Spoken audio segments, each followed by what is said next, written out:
जेवर एयरपोर्ट उप मुख्यमंत्री के जेवर एयरपोर्ट का निरीक्षण किया है और अधिकारियों के साथ काम की समीक्षा की। उप मुख्यमंत्री ने बताया है कि जेवर एयरपोर्ट प्रधानमंत्री मोदी और उत्तर प्रदेश के मुख्यमंत्री योगी आदित्यनाथ का ड्रीम प्रोजेक्ट है। अगले साल तय समय पर सरकार एयरपोर्ट से उड़ान चाहती है। मुख्यमंत्री ने कहा है कि विपक्ष उत्तर प्रदेश में कहीं भी नहीं है, केवल मीडिया में विपक्ष की चर्चा होती है। उन्होंने कहा है कि उत्तर प्रदेश में भारतीय जनता पार्टी 80 सीटें जीतेगी। साथ ही उन्होंने बताया कि यूपी में बड़े बड़े अपराधियों पर कार्रवाई हो रही है। अपराधी पहले सत्ता के संरक्षण में होते थे, लेकिन भारतीय जनता पार्टी की सरकार में अपराधी विलुप्त हो गए हैं। वहीं मुख्यमंत्री केशव प्रसाद मौर्य ने कहा है कि निठारी कांड पर माननीय न्यायालय के फैसले की समीक्षा की जा रही है। आवश्यकता पड़ने पर सुप्रीम कोर्ट में अपील की जाएगी। उसका फीडबैक हम अपने सभी जनप्रतिनिधिगणों के माध्यम से भी लेते हैं, पार्टी के स्तर पर भी लेते हैं और जनता के बीच में जा करके भी। और जो फीडबैक है वह संतोषजनक है। राजनीतिक दृष्टि से 24 की तैयारी भी हमारी संतोषजनक है।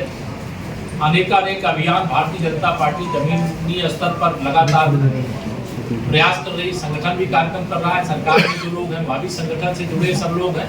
सब लोग मिल करके हम लोग प्रदेश को आगे बढ़ाने का काम कर रहे हैं, पार्टी को मजबूत करने का काम कर रहे हैं। 2024 में तीसरी बार मोदी सरकार बनाने है।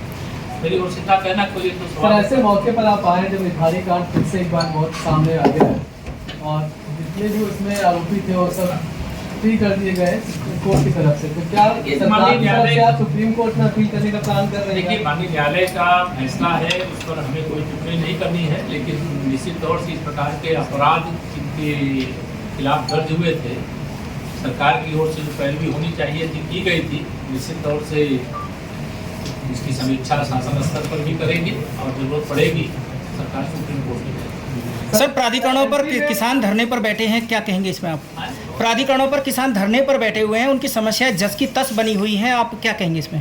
क्या समस्या मेरे संज्ञान में नहीं है। अगर कोई समस्या होगी तो किसान हमारे प्राथमिकता। सर, मध्य प्रदेश में कांग्रेस और एसपी के बीच जो बातचीत चली सीटों को लेकर वो फेल हो गई।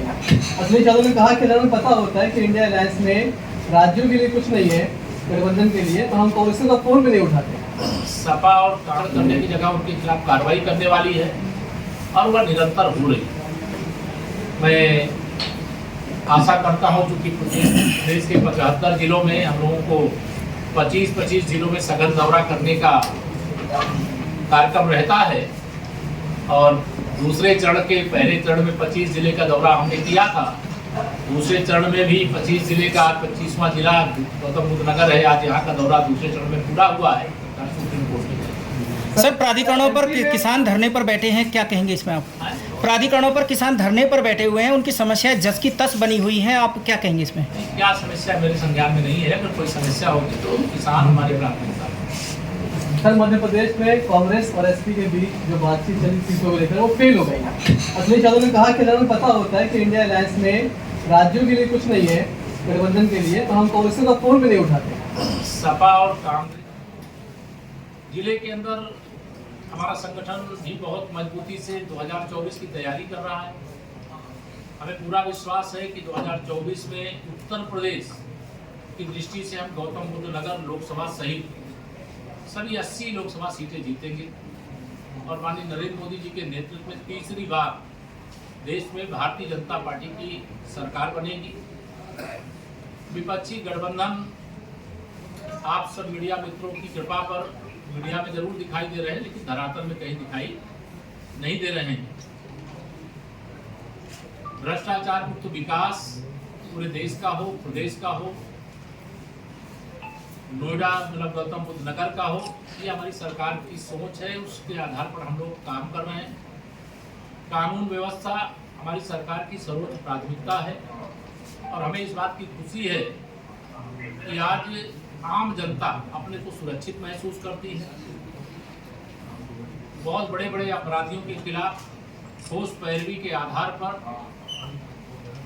सजा दिलाने तक का काम हमारी सरकार आने के बाद हुआ है और आगे भी यह अभियान जारी रहेगा, क्योंकि अपराध करने वाले पूर्ववर्ती सरकारों के समय सरकार के संरक्षण के कारण जब वो अपराध करने वाले किसी सत्तारूढ़ दल के साथ जुड़े होते थे तो न्यायालय के समक्ष उनके खिलाफ प्रभावी पैरवी नहीं की जाती।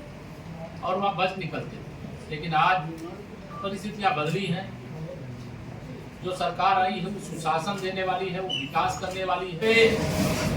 बहुत हाई लेवल की बैठकें चल रही हैं, जहाँ तीनों अथॉरिटी के सीईओज के साथ प्रदेश के मुख्य सचिव की अगुवाई में बैठक चल रही है और इस समस्या का समाधान निकालना हमारी सरकार की प्राथमिकताओं में से है और जल्दी ही इसका समाधान होता हुआ। एक सवाल आपसे और है, जिले में करीब 100 से अधिक जगहों पे जो है अवैध रूप से कॉलोनी कटी हुई है, अवैध कॉलोनी कटी हुई है, उसमें डूब क्षेत्र भी शामिल है। और मैंने जांच करने, समीक्षा करने का निर्देश दिया है कि जो ऐसी चीज कहीं पर अवैध रूप से है, अवैध जो रह रहा है केवल वही अवैध नहीं है, जिसने बनाया है वह भी अवैध है और जो उस समय के अधिकारी हैं उन लोगों ने भी गड़बड़ी की, इसकी सब जांच करने के लिए निर्देश दिया। धन्यवाद। टॉप स्टोरी ब्यूरो के लिए नोएडा से अमर सैनी की रिपोर्ट।